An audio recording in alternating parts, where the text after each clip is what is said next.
नमस्कार, मैं हूं मोहित शर्मा और आप देख रहे हैं आज की खबर में हमारा खास बुलेटिन 3 स्टेट्स। चलिए खबरों की शुरुआत कर लेते हैं, जहां पहली बड़ी खबर चंडीगढ़ से।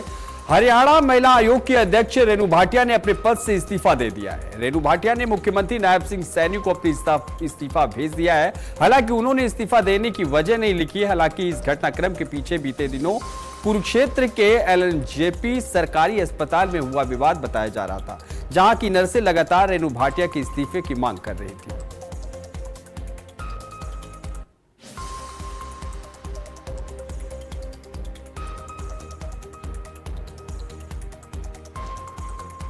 वहीं अगली खबर हरियाणा के कुरुक्षेत्र से है, जहां राज्य महिला आयोग के अध्यक्ष रेणु भाटिया के इस्तीफे के बाद नर्सिंग स्टाफ ने प्रदेश भर में चल रही हड़ताल समाप्त कर दी है। स्टाफ नर्स एसोसिएशन ने घोषणा की है कि उनकी प्रमुख मांग पूरी होने के बाद अब स्वास्थ्य सेवाएं सामान्य रूप से बहाल होंगी। हालांकि विवाद अभी पूरी तरह खत्म नहीं हुआ है। एलएनजेपी अस्पताल की नर्स अनीता ने कहा है कि केवल इस्तीफा पर्याप्त नहीं है, उनके खिलाफ एफआईआर दर्ज की जानी चाहिए। उन्होंने इसे पूरे नर्सिंग कैडर का अपमान बताया।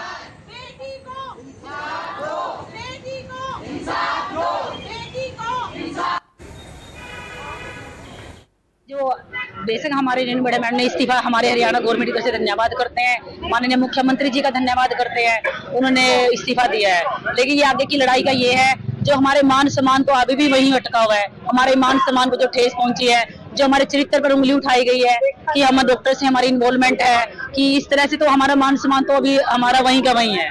तो आगे की लड़ाई है, लेकिन मरीजों के हितों को देखते हुए कि पेशेंट हमारे भरोसे है, हम पेशेंट के लिए यहाँ पे हमारी भर्ती की जाती है, तो उनकी देखते हुए पेशेंट को तो हम अपनी ड्यूटी करने के लिए तैयार है और आगे की लड़ाई हमारी जारी रहेगी।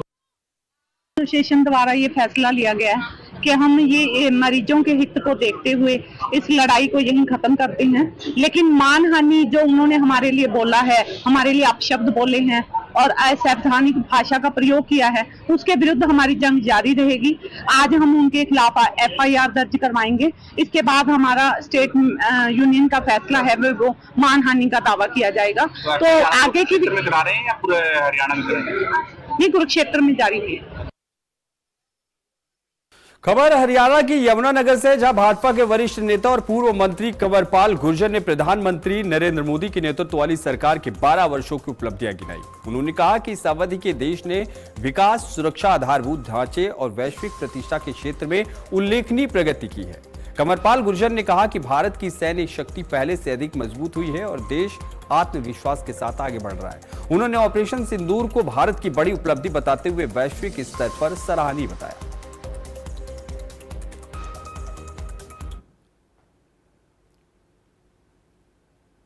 आज एक बड़ा खुशी का, बड़ा गर्व का दिन है कि हमारे माननीय प्रधानमंत्री नरेंद्र मोदी जी ने 12 साल से ज़्यादा समय पूरा कर लिया और अभी तक देश के जो प्रथम प्रधानमंत्री आदरणीय जवाहरलाल नेहरू जी, जो देश के पहले प्रधानमंत्री रहे, उन्होंने 12 साल का कार्यकाल पूरा किया था।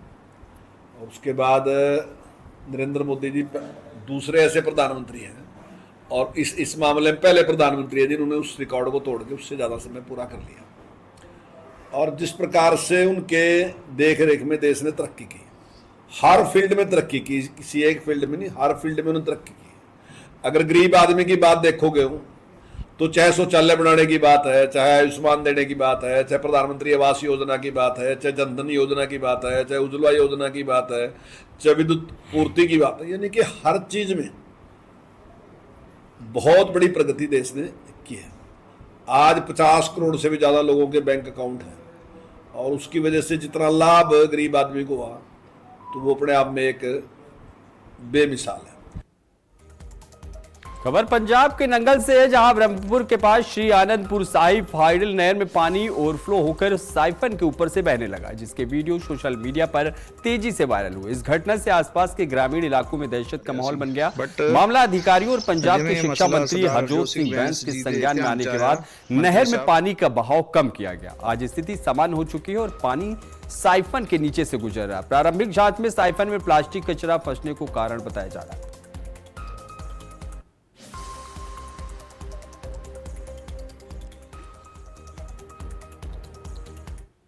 टाइम खड़े हाँ ब्रह्मपुर टू वर्ड्स नंगल ਨੂੰ ਜਾਂਦੇ ਸਮੇਂ ਬੰਦਲੈੜੀ ਦੇ ਨੇੜੇ ਸਵੇਰੇ ਜਿਵੇਂ ਇੱਕ ਵੀਡੀਓ ਵਾਇਰਲ ਹੋਈ ਸੀ ਵੀ ਨਹਿਰ ਦੇ ਸੈਫਨ ਦੇ ਕੋਲ ਉਹਦੀ ਉੱਪਰੋਂ ਪਾਣੀ ਜਾ ਰਿਹਾ ਸੀਗਾ ਤੇ ਮੌਕੇ ਤੇ ਹੀ ਮੰਤਰੀ ਸਾਹਿਬ ਜੀ ਨੇ ਸਾਡੇ ਪਿੰਡ ਬ੍ਰਹਮਪੁਰ ਤੋਂ ਪੰਮੂ ਸਰਪੰਚ ਜੀ ਹੈ ਉਹਨਾਂ ਨੂੰ ਭੇਜਿਆ ਸੀ ਮੌਕੇ ਤੇ। ਉਹਨਾਂ ਨੂੰ ਮੌਕਾ ਦੇਖ ਕੇ ਤੇ ਮੰਤਰੀ ਸਾਹਿਬ ਨੇ ਅੱਗੇ ਜਿਵੇਂ ਬਹੁਤਾਤ ਦੇ ਵਿੱਚ ਪਾਣੀ ਫਲੋ ਹੋ ਰਿਹਾ ਸੀ ਉਹ ਕਾਫੀ ਹੱਦ ਤੱਕ ਘਟ ਗਿਆ ਹੈ ਤੇ ਹੁਣ ਵੀ ਅਸੀਂ ਮੌਕੇ ਤੇ ਉਹਨਾਂ ਨੇ ਭੇਜਿਆ ਵੀ ਫਿਰ ਇੱਕ ਵਾਰੀ ਨੀਅਰ ਅਬਾਊਟ 12 ਵਜੇ ਦੇ ਕਰੀਬ ਮੌਕਾ ਦੇਖਿਆ ਜਾ ਰਿਹਾ ਤੇ ਲਗਾਤਾਰ ਅਧਿਕਾਰੀਆਂ ਨਾਲ ਮੰਤਰੀ ਸਾਹਿਬ ਦੀ ਜਿਹੜੀ ਗੱਲਬਾਤ ਉਹਨਾਂ ਨੇ ਕੀਤੀ ਹੈ ਇਹਦਾ ਫਲੋ ਹੋਰ ਘਟਾਇਆ। ਕਿਸੇ ਤਰ੍ਹਾਂ ਦੀ ਕੋਈ ਖਤਰੇ ਦੀ ਗੱਲ ਨਹੀਂ ਹੈ, ਨਾ ਹੀ ਕੋਈ ਚਿੰਤਾ ਦੀ ਗੱਲ ਹੈ।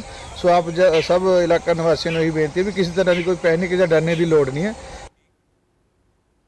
अगली खबर हिमाचल प्रदेश के ऊना से है, जहां प्रधानमंत्री नरेंद्र मोदी के 12 वर्ष के कार्यकाल पूर्ण होने के उपलक्ष्य में भाजपा द्वारा ऐतिहासिक पांडवकालीन महादेव मंदिर परिसर में विशेष कार्यक्रम आयोजित किया गया, जिसमें प्रदेश भर से कार्यकर्ता शामिल हुए। इस दौरान पूर्व मुख्यमंत्री और नेता प्रतिपक्ष जयराम ठाकुर ने कांग्रेस पर तीखा हमला बोला। उन्होंने कहा कि कांग्रेस नेताओं के आपसी आरोप प्रत्यारोप से साफ है कि पार्टी अपने ही घर को संभाल नहीं पा रही है। जयराम ठाकुर ने कहा कि कांग्रेस के पास ना तो नीति है और ना ही प्रदेश चलाने की इच्छा शक्ति।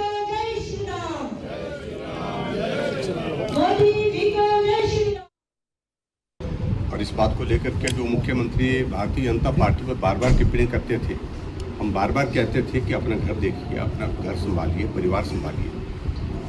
और मुख्यमंत्री जी जब पार्टी के अध्यक्ष थे तो पार्टी थोड़ी चलाते थे, वो गुट ही चलाते थे।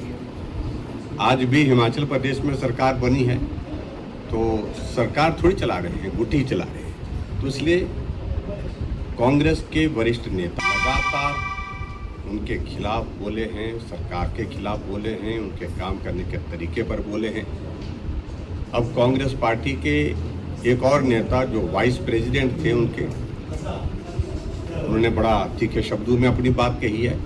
तो इसलिए इन सारी चीज़ों को लेकर के मैं यही कहूँगा कि कांग्रेस के तो गुटों की संख्या ऐसी है जिसकी गिनती करना भी संभव नहीं। खबर पटियाला से, जहां कैबिनेट मंत्री गुरजीत सिंह खुड़िया ने घन्नौर हलके के किसानों को बकाया मुआवजे के चेक वितरित किए। इस दौरान उन्होंने करीब 2 करोड़ रुपए की लागत से बनने वाली सरकारी इमारत का उद्घाटन भी किया। मंत्री ने कहा कि घन्नौर हलका बाढ़ प्रभावित क्षेत्र है, इसलिए सरकार यहां सुरक्षा और विकास कार्यों पर विशेष ध्यान दे रही है। आम आदमी पार्टी जिंदाबाद। सरदार गुरमीत ਮੰਤਰੀ ਸਾਹਿਬ ਐਲਾਨ ਕਰਨ ਨਹੀਂ ਆਏ, ਮੰਤਰੀ ਸਾਹਿਬ ਉਦਘਾਟਨ ਕਰਨ ਆਏ ਆ। ਤੇ ਤਕਰੀਬਨ 2 ਕਰੋੜ ਰੁਪਏ ਦੀ ਬਿਲਡਿੰਗ ਹੈ ਤੇ ਤਕਰੀਬਨ 80-85 ਲੱਖ ਰੁਪਈਆ ਕਿਸਾਨਾਂ ਦੀ ਲਾਸਟ ਕਿਸ਼ਤ ਜਿਹੜਾ ਮੁਆਵਜ਼ਾ ਸੀਗਾ। ਪੰਜਾਬ ਦੇ ਮੁੱਖ ਮੰਤਰੀ ਸਰਦਾਰ ਭਗਵੰਤ ਸਿੰਘ ਮਾਨ ਨੇ ਹਮੇਸ਼ਾ ਕਿਸਾਨਾਂ ਦੀ, ਮਜ਼ਲੂਮਾਂ ਦੀ, ਗਰੀਬਾਂ ਦੀ ਹਮੇਸ਼ਾ ਬਾਹ ਫੜੀ ਹੈ ਤੇ ਆਪਣੀ ਜੋ वादा किया, जो भी उन्होंने कमिटमेंट की, हमेशा उत्ते खरे उतरे ने। खबर हरियाणा के कुरुक्षेत्र से है, जहां प्रधानमंत्री नरेंद्र मोदी के 12 वर्ष के कार्यकाल पूर्ण होने पर थानेश्वर महादेव मंदिर में भाजपा कार्यकर्ताओं और पूर्व मंत्री सुधा ने हवन यज्ञ कर लंबी आयु की कामना की। इस दौरान कार्यकर्ताओं ने विकसित भारत के संकल्प को आगे बढ़ाने की बात कही। वहीं पूर्व मंत्री सुभाष सुधा ने कहा कि प्रधानमंत्री मोदी के नेतृत्व में देश तेजी से विकास कर रहा है।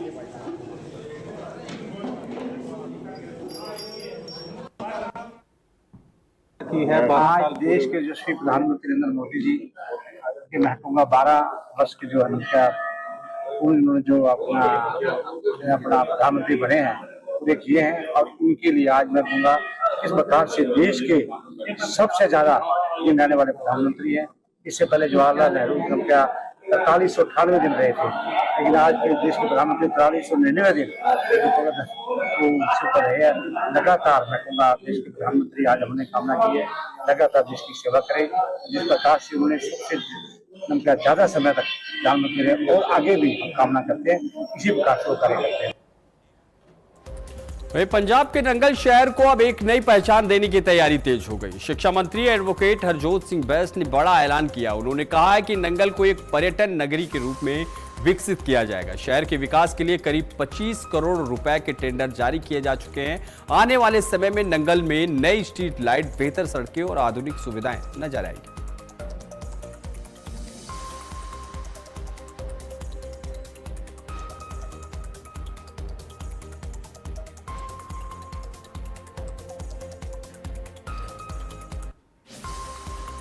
वहीं चीमा की अनाज मंडी में 58 वर्षीय नायब सिंह सैनी ने अपने ही पीटर रेडा में आग लगाकर आत्मदाह कर लिया, जिससे उनकी मौत हो गई। घटना की सूचना मिलते ही पुलिस और फॉरेंसिक टीम मौके पर पहुंची और जांच शुरू की। मृतक धार्मिक प्रवृत्ति के व्यक्ति थे और गुरुद्वारा साहिब में सेवा कार्यों में जुड़े रहते थे। पुलिस को जांच के दौरान एक पत्र मिला है जिसमें अंतिम संस्कार सामग्री और पैसे के लेन देन का उल्लेख है। शव बुरी तरह झुलसा हुआ मिला है, जिसे पोस्टमार्टम और डीएनए जांच के लिए भेजा गया। मामले की जांच जारी है। ज्यादा नेड़े ना लगे, ज्यादा नेड़े ना। 8 ਤਰੀਕ ਨੂੰ ਇਹਨੇ ਕੁਝ ਲੱਕੜਾਂ ਜਿਹੜੀਆਂ ਸੀ ਆਪਣੇ ਪੀਟੇ ਦੇ ਦਿੱਤੀਆਂ, ਬਾਲੇ ਜਿਹੜੇ ਸੀਗੇ ਬਾਲੇ ਲੱਦਣ ਤੋਂ ਬਾਅਦ ਵਿੱਚ ਇਹਨੇ ਪੀਟੇ ਜਿਹੜਾ ਖੜਾ ਕਰਤਾ। ਖੜਾ ਕਰਨ ਤੋਂ ਬਾਅਦ ਅੱਜ ਸਵੇਰੇ ਕਰੀਬ 4:15 ਮਿੰਟ ਦੇ ਵਿੱਚ ਆਪਣੇ ਘਰੋਂ ਸਾਈਕਲ ਤੇ ਜਾਂਦਾ। ਉਸ ਤੋਂ ਬਾਅਦ ਸਾਡੇ ਤੇ ਨਿਹੰਗਾਂ ਦੀ ਛਾਉਣੀ ਆ ਬੱਸ ਸਟੈਂਡ ਦੇ ਕੋਲੇ, ਉੱਥੇ ਆਪਣਾ ਸਾਈਕਲ ਖੜਾ ਕਰਕੇ ਤੇ ਪੀਟਰ ਜਿਹੜਾ ਸੀ ਉਹਨੂੰ ਵੀ ਲੈ ਕੇ ਚੱਲ ਪੈਂਦਾ। ਕਰੀਬ 4:30 ਪੌਣੇ 5 ਵਜੇ ਦੇ ਕਰੀਬ ਇਹ ਦਾਣਾ ਮੰਡੀ ਦੇ ਵਿੱਚ ਆਪਣਾ ਪੀਟਰ ਜਿਹੜਾ ਲੈ ਕੇ ਚਲਾ ਜਾਂਦਾ। ਉੱਥੇ ਜਾ ਕੇ ਜਦੋਂ ਸਵੇਰੇ ਸਾਡੇ ਐਸਐਚਓ ਸਾਹਿਬ ਨੂੰ ਫੋਨ ਆਉਂਦਾ ਕਰੀਬ 4:50 ਤੇ ਵੀ ਇਹ ਕਰਕੇ ਉੱਥੇ ਇੱਕ ਅੱਗ ਲੱਗੀ ਹੋਈ ਹੈ, ਪੀਟਰ ਜਿਹੜਾ ਮੱਚੀ ਜਾਂਦਾ। ਜਦੋਂ ਉੱਥੇ ਪਹੁੰਚੇ ਜਾ ਕੇ ਦੇਖਿਆ ਕਿ ਅੱਗ ਬਹੁਤ ਜ਼ੋਰਾਂ ਨਾਲ ਚੱਲ ਰਹੀ ਸੀਗੀ ਤੇ ਉਦੋਂ ਬਾਅਦ ਫਿਰ ਪਤਾ ਲੱਗਿਆ ਵੀ ਉਹਦੇ ਵਿੱਚ ਇੱਕ ਬੰਦਾ ਜਿਹੜਾ ਉਹ ਸੜਿਆ, ਡੈਥ ਹੋਈ ਉਹਦੀ। ਉਹ ਸੀਗਾ ਗੁਰਨੈਲ ਸਿੰਘ ਉਰਫ ਨੈਬ ਸਿੰਘ, ਉਮਰ करीब 58 साल ਸੀਗੀ।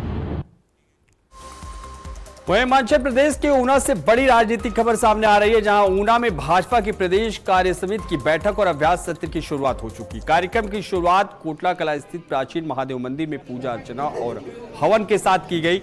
इस मौके पर राष्ट्रीय सह संगठन मंत्री शिव प्रकाश समेत पार्टी का शीर्ष नेतृत्व मौजूद रहा। बैठक में संगठनात्मक गतिविधियों के साथ 2027 विधानसभा चुनाव की रणनीति पर भी मंथन किया जा रहा है।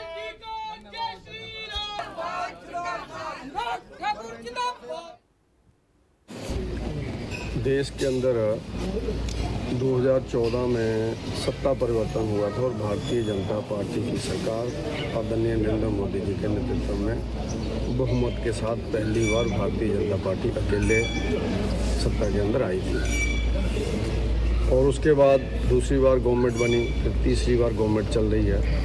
तो उस कड़ी में नरेंद्र मोदी जी के कार्यकाल को आज 12 साल हो गए हैं। इन 12 सालों के अंदर अनेकों योजनाएं देश के गांव और गरीब के लिए उन्होंने बनाई, देश को आगे बढ़ाने के लिए बनाई। फॉरेन पॉलिसी को उन्होंने अच्छे से पूरे विश्व के अंदर अपने देश के रुतबे को कायम किया। ऐसी बहुत सी उपलब्धियों के साथ आज मोदी जी 12 साल पूरे कर रहे हैं। वासियों की ओर से माननीय प्रधानमंत्री नरेंद्र मोदी जी को बहुत बहुत बधाई और उनका आभार, जिस तरह से उन्होंने देश का नेतृत्व किया है। पिछले 12 वर्षों में देश को नई ऊंचाइयों पर लेकर गए, भ्रष्टाचार मुक्त शासन दिया है, भारत को नई ऊंचाइयों पर लेकर गए हैं। भारत की पहचान जो आज एक सशक्त भारत के रूप में दिखती है, ये प्रधानमंत्री मोदी जी का कुशल नेतृत्व ही है, जिसने देश को हर क्षेत्र में नई ऊंचाइयों पे पहुंचाया, चाहे वो स्पेस का क्षेत्र हो या फिर देश की रक्षा सुरक्षा की बात हो। देश को हर क्षेत्र में आगे बढ़ाया है। 12 वर्ष और देश के सबसे लंबे समय तक जो चुने हुए प्रतिनिधि के रूप में उन्होंने पूरे किए, उसके लिए प्रधानमंत्री मोदी जी को बहुत बहुत बधाई, शुभकामनाएं। वहीं पंजाब के बठिंडा से खबर है, जहां लूटपाट करने वाले एक सक्रिय गिरोह का पुलिस ने भंडाफोड़ किया। थाना कोतवाली पुलिस ने कार्रवाई करते हुए 7 में से 5 आरोपियों को गिरफ्तार कर लिया है। आरोपियों के कब्जे से लूटी गई सोने की चेन और अंगूठी बरामद की गई। साथ ही वारदात में इस्तेमाल दातर, कृपाण और बेसबॉल बैट भी जब्त किए गए। पीड़ित रॉबिन की शिकायत पर मामला दर्ज किया गया था। पुलिस के अनुसार गिरोह के रेलवे स्टेशन और सुनसान इमारतों में ठिकाने बनाकर वारदात करता था।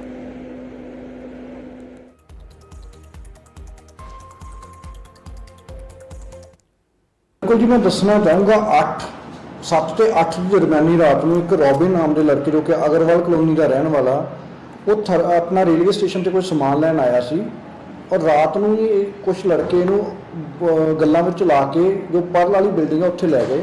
ਉਹ ਬੰਦ ਪਈ ਬਿਲਡਿੰਗ ਹੈਗੀ ਆ, ਉਹ ਬਿਲਡਿੰਗ 'ਚ ਲਿਜਾ ਕੇ ਇਹਨੂੰ ਦਾਤਰ, ਕਾਪੇ, ਕਿਰਚਾਂ ਦਿਖਾ ਕੇ ਇਹਦੇ ਪਾਈ ਸੋਨੇ ਦੀ ਚੇਨ ਤੇ ਇਹਦੇ ਪਾਈ ਜਿਹੜੀ ਮੁੰਦਰੀ ਸੀ ਉਹ ਖੋਹ ਕੇ ਲੈ ਗਏ ਤੇ ਇਹਦੇ ਨਾਲ ਕੁੱਟਮਾਰ ਕੀਤੀ। ਉਹ 90 191 3 BNS ਤਹਿਤ ਥਾਣਾ ਕੋਤਵਾਲੀ ਦਰਜ ਕੀਤਾ ਗਿਆ ਸੀ। ਉਸ ਤੋਂ ਬਾਅਦ ਇਮੀਡੀਏਟਲੀ ਬੜਾ ਸਵਿਫਟ ਐਕਸ਼ਨ ਕਰਦੇ ਹੋਏ ਪੀਸੀਆਰ ਇੰਚਾਰਜ ਦੀ ਟੀਮ ਨੂੰ ਅਸੀਂ ਨਾਲ ਲੈ ਕੇ ਏਐਸਆਈ ਕੌਰ ਸਿੰਘ ਤੇ ਪੀਸੀਆਰ ਇੰਚਾਰਜ ਦੋਨਾਂ ਨੇ 7 ਜਣਿਆਂ ਚੋਂ 5 ਬੰਦੇ गिरफ्तार कर लिए हैं।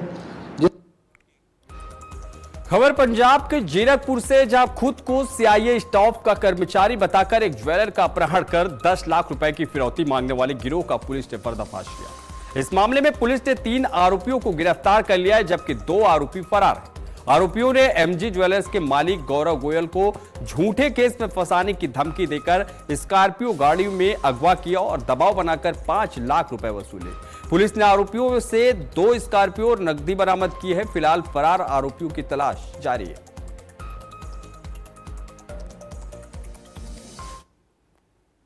एक इंसीडेंट होया जिस दे विच 3:30 ਵਜੇ 3 ਬੰਦੇ एमजी ज्वेलर्स दुकान ते आंदे हैं ਤੇ ਉਹਦੇ ਵਿੱਚੋਂ ਇੱਕ ਦੇ ਹੱਥਕੜੀ ਲਗਾਈ ਹੁੰਦੀ ਹੈ ਤੇ 2 ਜਾਣੇ ਆਪਣੇ ਆਪ ਨੂੰ ਸੀਆਈਏ ਸਟਾਫ ਦਾ ਬੰਦਾ ਦੱਸ ਕੇ ਉਹਨਾਂ ਦੀ ਦੁਕਾਨ 'ਚ ਜਾਂਦੇ ਆ ਤੇ ਉਸ 'ਚ ਜਿਹੜੇ ਓਨਰ ਹੈਗੇ ਉਹਨਾਂ ਨੂੰ ਬੋਲਦੇ ਆ ਕਿ ਤੁਸੀਂ ਚੋਰੀ ਦੇ ਸਮਾਨ ਦੇ ਨਾਲ ਡੀਲ ਕਰਦੇ ਹੋ ਤੇ ਤੁਹਾਡੇ ਅਗੇਂਸਟ ਅਸੀਂ ਆ ਚੋਰ ਫੜਿਆ ਹੋਇਆ, ਇਹਨੇ ਵੀ ਪੁਸ਼ਟੀ ਕੀਤੀ ਹੈ ਤੇ ਤੁਹਾਡੇ ਪਰਚੇ ਵੀ ਦਰਜ ਹੈ ਤੇ ਤੁਸੀਂ ਸਾਨੂੰ ਸਾਡੇ ਨਾਲ ਚੱਲਣਾ ਪੈਣਾ।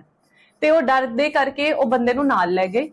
ਅੱਗੇ ਜਾ ਕੇ ਇਹਨਾਂ ਨੇ ਉਸ ਤੋਂ ਡਿਮਾਂਡ ਕੀਤੀ ਕਿ ਤੂੰ ਸਾਨੂੰ 10 ਲੱਖ ਰੁਪਇਆ ਦੇ ਤੇ ਅਸੀਂ ਤੇਰੀ ਕੰਪਲੇਂਟ ਨੂੰ ਰਫਾ ਦਫਾ ਕਰ ਦਾਂਗੇ। ਦਿੱਤੀ ऑन द स्पॉट ਅਸੀਂ ਇਮੀਡੀਏਟਲੀ FIR ਰਜਿਸਟਰ ਕਰਕੇ FIR ਨੰਬਰ 296/26 ਰਜਿਸਟਰ ਹੋਈ।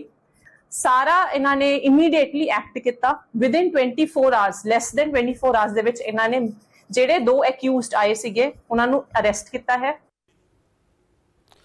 खबर पंजाब के अमृतसर से, जहां श्री गुरु अर्जन देव जी के शहीदी दिवस के मौके पर श्रद्धालुओं के एक जत्था पाकिस्तान के लिए रवाना हुआ। शिरोमणि गुरुद्वारा प्रबंधक कमेटी के नेतृत्व में 541 श्रद्धालु ऐतिहासिक धार्मिक स्थलों के दर्शन करेंगे। यह जत्था अटारी बाघा बॉर्डर के रास्ते भोले सोनिहाल सत श्री अकाल के जयकारों के बीच रवाना हुआ। श्रद्धालु ननकाना साहिब, पंजा साहिब और करतारपुर साहिब सहित कई पवित्र स्थानों के दर्शन करेंगे और 20 जून तक भारत लौटेंगे।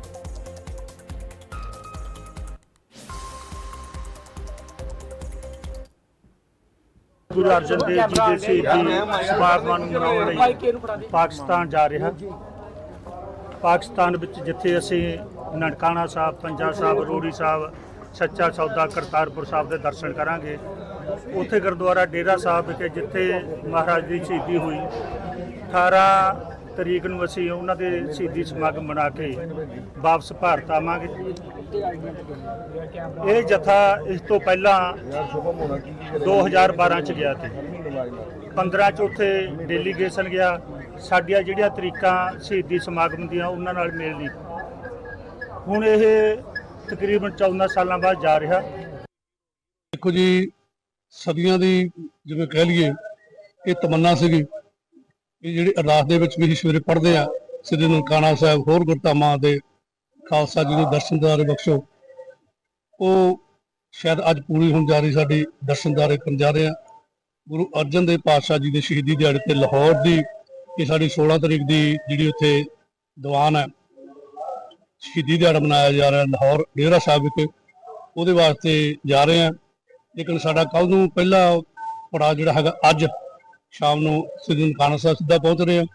ਉਸ ਤੋਂ ਬਾਅਦ ਪੰਜਾ ਸਾਹਿਬ, ਹਸਨ ਅਬਦਾਲ, ਉਸ ਤੋਂ ਬਾਅਦ ਸ੍ਰੀ ਕਰਤਾਰਪੁਰ ਸਾਹਿਬ, ਉਸ ਤੋਂ ਬਾਅਦ लाहौर, ਉਸ ਤੋਂ ਬਾਅਦ वापस। खबर पंजाब के अमृतसर से, जहां थाना डी डिवीजन क्षेत्र में बुजुर्ग के साथ मारपीट का वीडियो वायरल होने के बाद पुलिस ने बड़ी कार्रवाई की। पुलिस ने पीड़ित के बयान दर्ज कर 4 आरोपियों की पहचान कर ली और उनके खिलाफ मामला दर्ज कर लिया गया। गिरफ्तारी के लिए छापेमारी जारी है। वायरल वीडियो में बुजुर्ग सुभाष कुमार अपने घर के बाहर बैठे नजर आते हैं, जहां कुछ लोग उनके साथ मारपीट करते दिखाई देते हैं। जांच में सामने आया है कि यह मामला पड़ोसियों के बीच पुरानी रंजिश से जुड़ा हुआ।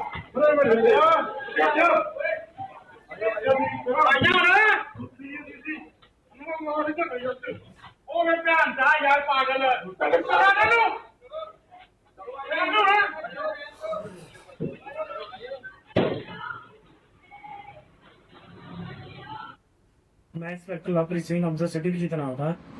ਸਾਡੇ ਟਾਣਾ ਡੀ ਡਿਵੀਜ਼ਨ ਦੇ ਵਿੱਚ ਇੱਕ ਵੀਡੀਓ ਵਾਇਰਲ ਹੋਈ ਹੈ, ਜਿਸ ਵਿੱਚ ਇੱਕ ਬਜ਼ੁਰਗ ਵਿਅਕਤੀ ਆਪਣੇ ਘਰ ਦੇ ਬਾਹਰ ਥੜੀ ਉੱਤੇ ਬੈਠੇ ਹੁੰਦੇ ਆ ਤੇ ਜਿਸ ਵਿੱਚ ਕੁਝ ਵਿਅਕਤੀਆਂ ਵੱਲੋਂ ਉਹਨਾਂ ਦੀ ਕੁੱਟਮਾਰ ਕੀਤੀ ਜਾ ਰਹੀ ਹੈ।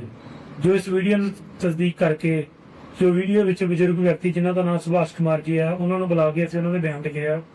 ਮੁਤਾਬਕ ਬਿਆਨਾਂ ਦੇ ਉਹਨਾਂ ਦੇ ਗਵਾਂਢ ਵਿੱਚ ਰਹਿੰਦੇ ਹੀ 4 ਵਿਅਕਤੀਆਂ ਵੱਲੋਂ ਉਹਨਾਂ ਦੀ ਕੁੱਟਮਾਰ ਕੀਤੀ ਗਈ ਆ ਤੇ ਇਹ ਆਪਸੀ ਨਿੱਜੀ ਰੰਜਿਸ਼ ਉਹਨਾਂ ਦੀ ਕਾਫੀ ਸਮੇਂ ਤੋਂ ਚੱਲ ਰਹੀ ਸੀ, ਜਿਸ ਸੰਬੰਧੀ ਤਸਦੀਕ ਕਰਕੇ ਇਹਨਾਂ ਵਿਅਕਤੀਆਂ ਦੇ ਖਿਲਾਫ ਕਾਨੂੰਨੀ ਕਾਰਵਾਈ ਕਰਕੇ ਮੁਕੱਦਮਾ ਦਰਜ ਕਰ ਦਿੱਤਾ ਗਿਆ ਹੈ ਤੇ ਜਲਦ ਤੋਂ जल्द ਇਹਨਾਂ ਦੀ गिरफ्तारी की जा रही है। बड़ा हादसा हुआ। यहाँ एक पुराने और जर्जर मकान का छज्जा अचानक भरभरा कर गिर गया। छत पर बने टॉयलेट में गई 50 साल की महिला मलबे के नीचे दब गई। तेज आवाज सुनकर आसपास के लोग मौके पर पहुंचे और मलबा हटाने की कोशिश की, लेकिन जब तक महिला को बाहर निकाला गया तब तक उस महिला की मौत हो चुकी थी। सूचना पर पहुंची पुलिस ने शव को पोस्टमार्टम के लिए भेज दिया गया और जांच जारी।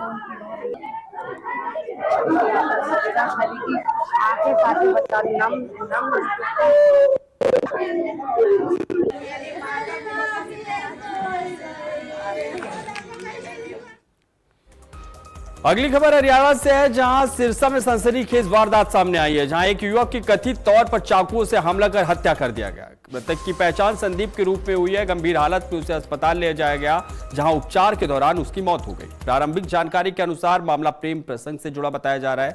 घटना से पहले घायल युवक का एक वीडियो भी सामने आया, जिसमें वह हमले की जानकारी देता दिखाई दे रहा है। पुलिस ने परिजनों की शिकायत पर मामला दर्ज कर जांच शुरू कर दी है और आरोपियों की तलाश जारी है।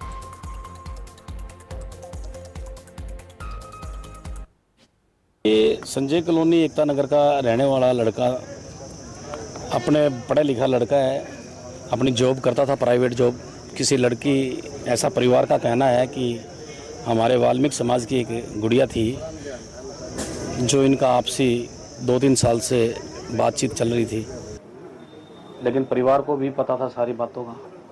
पहले भी हमारे वाल्मीकि समाज में और दानक समाज में रिश्ते हुए हैं, ऐसी कोई बात नहीं, भाईचारा हमारा बढ़िया चल रहा है। लेकिन आजकल बच्चों में पेशेंस नहीं है। इस बच्चे को दुर्गा मंदिर चौक के पास बुलाया और वहां चाकुओं से गोदकर इसकी हत्या कर। खबर पंजाब के लुधियाना से है। रिश्तों को शर्मसार कर देने वाली खबर आई है। नीची मंगली इलाके में गर्भवती महिला पर कथित तौर पर उसकी सगी छोटी बहन और अन्य लोगों ने हमला कर दिया। पीड़िता का आरोप है कि हमलावर घर में घुसकर उसके साथ मारपीट करने लगे। घटना का एक वीडियो भी सामने आया जो सोशल मीडिया पर वायरल हो रहा है। बताया जा रहा है कि विवाद पारिवारिक रंजिश और शादी को लेकर मतभेद से जुड़ा है। घायल महिला का इलाज चल रहा है और पुलिस को शिकायत देकर कार्रवाई की मांग की गई। मारपीट हो गया, जैसे इसकी बहन थी और इसकी बहन की सास थी, इसका बहन का मामा था और जीजा, सब लोग आके कंपनी में हम लोग काम कर रहे थे, ये रूम पे थी, सब जबरदस्ती कंपनी में हल्के सर भी मार दिए हैं। मारा क्यों? मारा उसके भाई से, जैसे इसके बहन के सास के भाई से शादी नहीं हुआ, मेरे से हो गया, इसी कारण वो सब मारे हैं। अच्छा। जी, और सब कह रहे हैं कि मेरा पैसा लिए, इतना खा लिए। बुलेटिन में फिलहाल बस इतना ही। देश और दुनिया की तमाम बड़ी खबरों के लिए देखते रहिए आज की खबर। नमस्कार।